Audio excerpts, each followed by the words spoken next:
Kim and Aaron, we have 2 visitor centers, one at the Toscano Hotel, one down at Jacuzzi Family Vineyards. People call us, they text us, they send us faxes, like doses bars.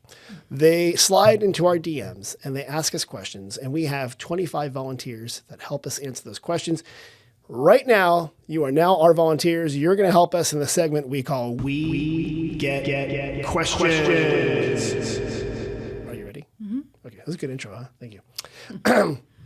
First one came on Facebook, which is how old people use TikTok. And it says, I'm heading to Sonoma in July with friends, and I'm looking for outstanding, intimate winery visits where the wine is truly exceptional.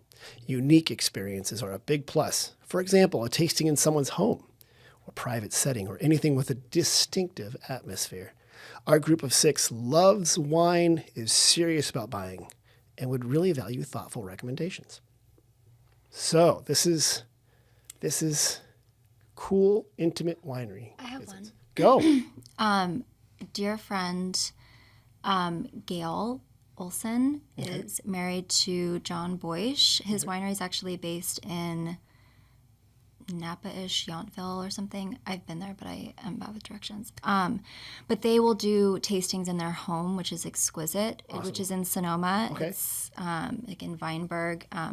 I met her because she actually hosted this party I talked about, which was the beginning of the Future Collective, and then she became a dear friend. But they have an amazing house, and it's just beyond anything. And they do private tastings, and that's what I would recommend. It's called Olive Hill. Olive Hill is the name of the house, and then Boich Winery. How do you spell Boich? Thank you. I thought like boyish, but Boich. Yeah. Okay. That's what I would. And the wine is incredible. It's amazing. You can drink so much of it and not be hungover. And it's like red wine. So it's good red wine. You can. It's really okay. Good So that's a great answer. Good job.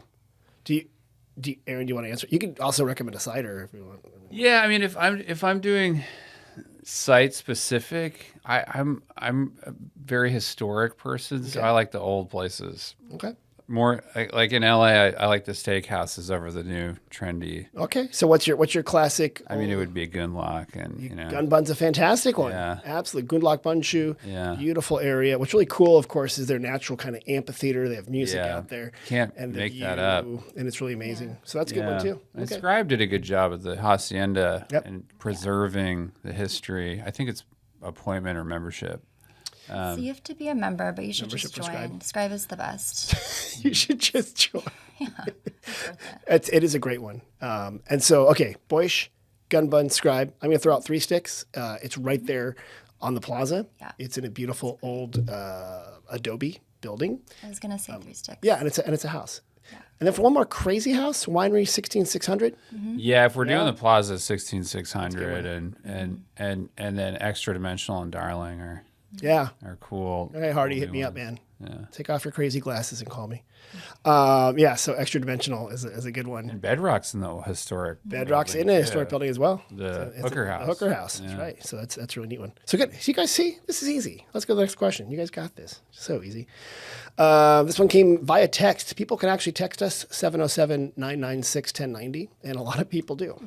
A lot of people are texting. How do you have a 996 number that's cool. cell phone? I don't. It's a textable. You know what? It's basically our old number that you can put into a text thing. Oh. It's magic from the internet. Yeah. Yeah, I don't get technical. Original. Yeah, it's old school. Mm-hmm. I've had that number a long time. But also DM any wineries, like you hit them up directly and go to their house. And you can, but ask first. Don't just show up to their house. Yeah, ask for their address. Yeah, that's usually don't just hi, I'm here. The winemaker's I'm putting the kids to bed. Why are you here? Here's a question. I'm hosting a group of friends from medical school for my birthday on May 1st, and I'm putting together goodie bags for each of them. Can I get 20 maps, visitor guides, and stickers for my friends from the Visitors Bureau? I think that's a question for you. Okay. Right? I mean, the answer is yes. We print 50,000 visitor guides a year, and I don't like them in my office. I like them in your hands. So yes, person who texted us for your medical school get-together, you can have as many visitor guides as you want. And we will give you maps and tasting passes and the I Heart Sonoma Valley stickers. I'll plug. I mean, the Ecology Center sells really beautiful maps of Sonoma Valley. Really? Like of the watershed and those are really nice. Oh, Those that are big wall map? Yeah, I mean they come in different sizes. Yeah.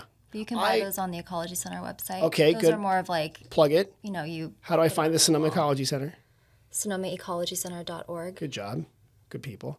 I want the huge 3-dimensional watershed map. I tried to find what it would cost to make an enormous one. Mm-hmm. A lot of money. Because it was like a custom job. Yeah. It would be so cool though, wouldn't it? Yeah. It'd be so neat.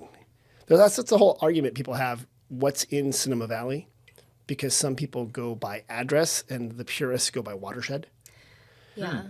The watershed. Like I didn't know that. All the nonprofits go by the watershed. See the watershed team watershed over here. Because I'm like, oh, I was up there in like Oakmont. Like, well, that's the Sonoma. That's but part of it is the breakdown to Santa Rosa Creek, depending on where you are. Yeah. Yeah. See that? I don't really know. Jeez. No, it's right there. It's right there. Let me make sure this thing's still going. Oh yeah, we're still there. Okay. Ready? Mm-hmm. And this is funny because I didn't know that you were into this, but this might help you, but I have an answer. I'm looking for a cider made in France from the champagne producer Gamay. Is that available in Sonoma? I have no idea. Wait. I feel like if it is, it'd be at Valley. But also the Palm Cider Bar. Oh, yeah, they got that's right. amazing. They have good selection. Rare stuff. They do. Yeah. Wait, but they said cider It was made in Champagne from Gamay. From Gamay? Gamay, which I think is the name, not the name of the grape. I know. Yeah. I might have region. misspelled that, but maybe it's also the name of a producer, or maybe I misspelled the producer's name. Because I heard it, I didn't. It wasn't written to me, so let me look. But maybe the name is wrong. But okay. But because you're right. No, go to Palm. Yeah, Pomme. And then I mean, they know their cider at Valley too. Mm-hmm. They do. Definitely. Ciders, so hot right now. Ciders. Those and Rick over there at Palm has the tinned fish too. Yeah. Which he's like, people love tinned fish. I'm like, isn't that like grandpa's love tinned fish? He's like, no. I love tinned fish. People tinned fish. I love it. It's just as long as it doesn't taste like fish. But she lived in Sweden, so she had like the pickled herring without a problem. That's only on holidays. But also like that's high quality. It's not very fishy. Really. The pickled No, herring. and it's like soaked in. There's like the mustard one, the Say it. acidic one. What have you had that's disgusting that's made with fermented fish? What have I had? That's Have you had the disgusting? lutefisk? I don't know. Okay, lutefisk is this like supposed awful Swedish heritage dish that is like fermented fish that they eat in the upper Midwest. Is one of those things to say our ancestors ate this and it's like tradition, but it's like horrible. I don't think I've had that. I don't think anyone ever ate It's it. probably like twice a year on like Midsummer and Right. whatever. Was that movie a documentary, Midsummer? No, it's a horror film. Oh, it is. That's why I didn't want to go to Sweden after watching that movie. I don't think I watched the whole thing because I don't like horror films. pretty But I just have anxiety thinking about it. I've just been like stranded during Midsummer at summer houses. Really? Is that what they do? They have summer houses? Everyone has a summer house. It's really normal. And the sun never sets, right?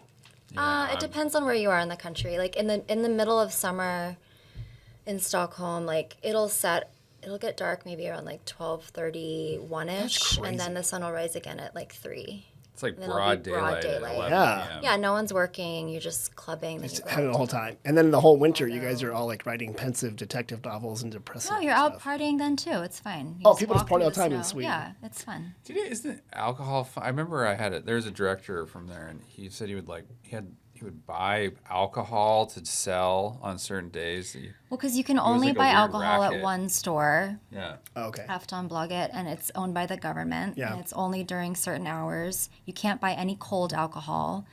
So they don't want drinking to be too spontaneous. Right. Because they would be like raging alcoholics. Wow. And so you have to plan your alcohol In Sweden. consumption. So Sweden's like Indiana or something, like one of these, these states that have specific And it's rules. expensive. It's very taxed. It's really taxed. Yeah, like a cheapest beer is like, I mean, it's like here now, it's like $13, $15 Oh, wow. or something. Glass of wine is like $30. We can start it. I want to start a cider smuggling business. We can do it. We're going to smuggle your cider into Sweden.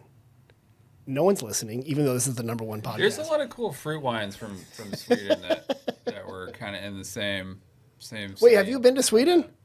I've been to Stockholm, but that was before my interest in these Okay. wild ferments.